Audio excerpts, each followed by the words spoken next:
Guys, I have some exclusive content for you. I am here with the one, the only, Chris Haslam. If you don't know who he is, don't even subscribe to my channel. Like, no, I'm just kidding. Subscribe to my channel right now. But if you don't know who Chris Haslam is, you've obviously heard of Cheese and Crackers. This is the guy. So, hi.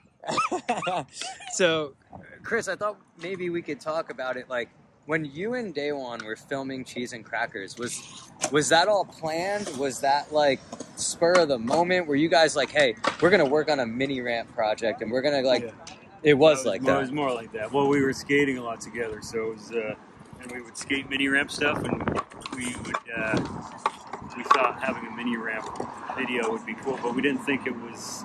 We thought 15 minutes or 20 minutes on the same mini ramp would be too crazy. Like, people wouldn't watch it. Did you have any idea that it was going to be that big? No. I mean, if we did, then we'd kind of have too big of an ego, you think. But we just were doing it. We were doing our own thing, and we knew we were doing hard stuff because it was taking us forever. And obviously, Daewon, you know, he does hard stuff anyway. But so do you, man. I know, but I was just playing with I was playing off of the energy that my colleagues were giving me, and which is Daewon. So I had to just make sure I didn't look like I didn't know what I was doing, because the level he's at, I needed to try and be at the same level so that we would work well with each other. But we were skating lots at the time, and we were jiving pretty good. So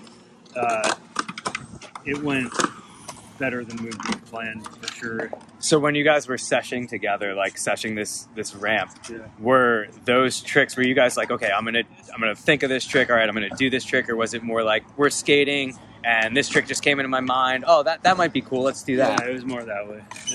I mean, I built a lot of stuff there.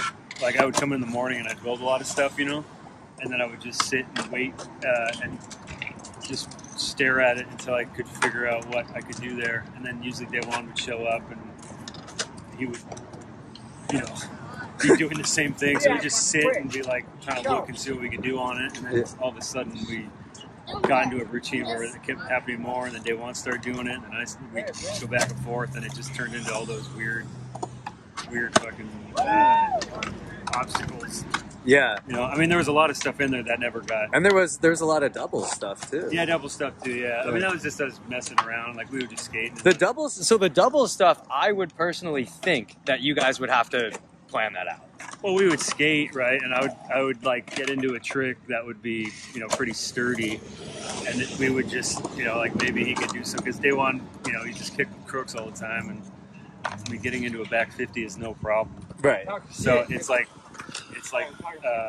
just figuring out stuff like that. So it wasn't a little bit of planning, but it wasn't like, you know, I could sit on this and we're gonna plan for a week about it. You know? Right.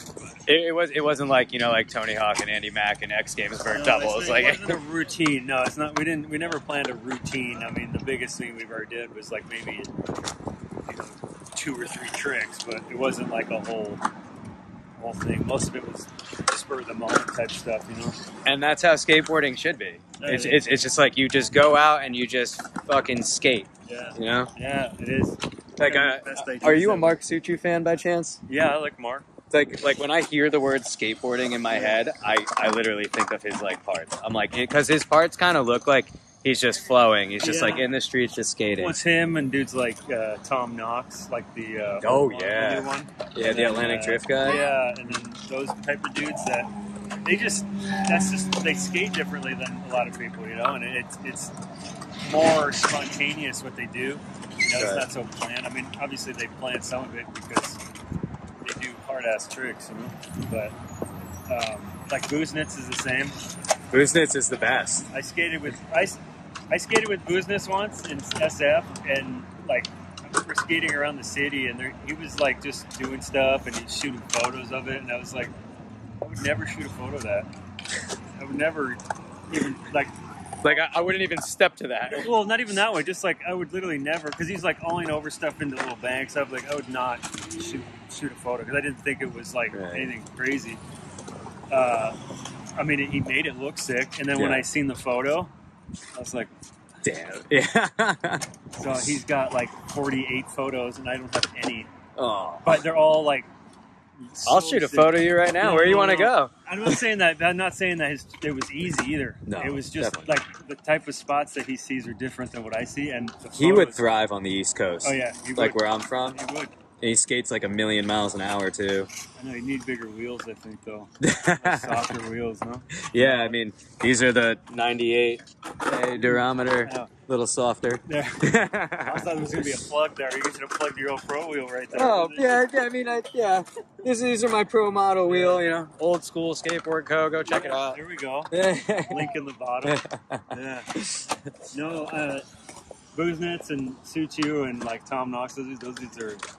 They skate the way that I kind of wish I skated sometimes, like Ricky Oyola. Yeah. Okay. You know, Now you're speaking my language, yeah, Ricky. Kerry Getz. Eastern Exposure 3, like that kind of stuff is the stuff I grew up. Ricky Oyola and that move is the stuff I grew up on watching. That's awesome.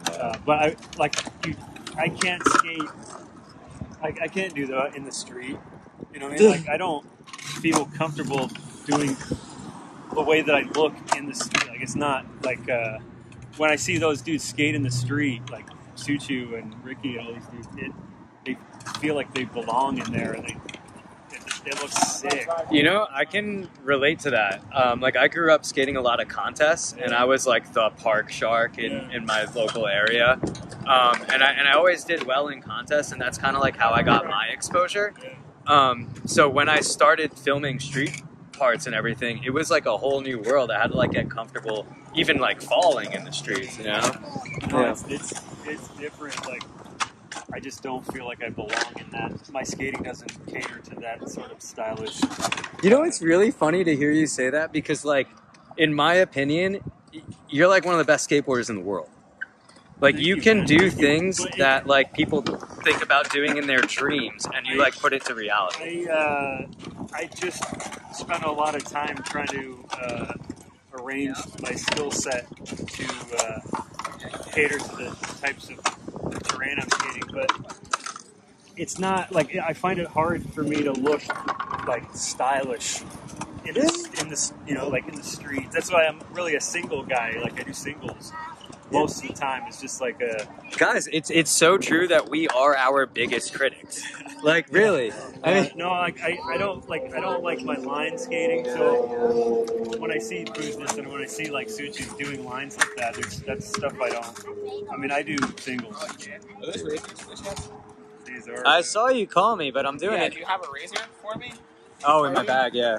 I feel like it's in here. I gotta give yours back to you anyway. I can't walk around with a box cutter, dude. I'm Indian. That's true. Yeah. Hey man, Cheez-Its are essential. I don't remember what we were talking about now. Oh, me not being able to skate in the street. I do like watching Boozness footage and I'm watching Suchu and those dudes because it's a different type of skating. Yeah. It's I don't skate like that. Do you have a favorite skater? No. No. Yeah, me neither. I like kind of compare skateboarding to like singing and music. Like everybody does it differently, and that's what makes it so beautiful. No, I like a lot of people, but I like specific things about. I get inspiration from a lot of different things that a lot of different people do, and I try to bring it into my own type of vibe. But I don't know if I have a favorite. I mean, there's dudes that I really like and parts that I really like. That makes sense. Yeah, like a lot of people, you know, myself included. So I took skateboarding lessons on a 6-foot mini ramp. I learned how to skate on mini ramp. Yeah. So you could imagine like cheese and crackers was a staple for me, dude. Yeah, I appreciate you taking the time to talk about this, dude. It's awesome. Yeah, we're almost at like 10 minutes. So that's perfect, man. Thank you. Trying to think of a way to end this. Fuck it, just end it. Yeah, Chris Haslam, everybody.